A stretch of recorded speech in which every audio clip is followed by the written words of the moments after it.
Second week. By the second week, crime, looting, and marauding will rise. Stores and pharmacies will have already been looted. Mutual assistance groups will spring up in some communities, neighborhoods, and buildings.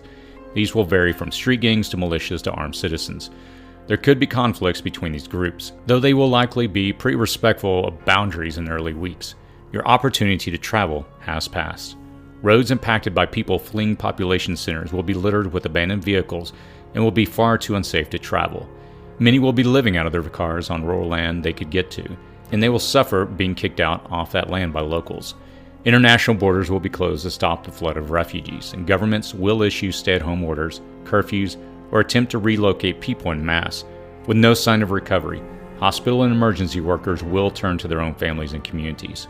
You'll want to keep as low a profile as possible. Make sure the windows are covered. Avoid cooking in lights at night.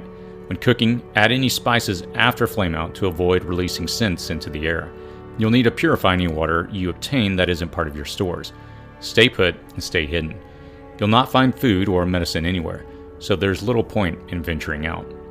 Your solutions for this period are to have the foods and medicine you need in your preps.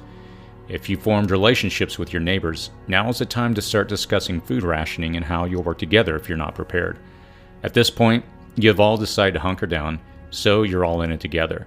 Never reveal all your supplies, but it will be crucial for you to have a large supply of food stored, as you may be the only resources your neighbors have.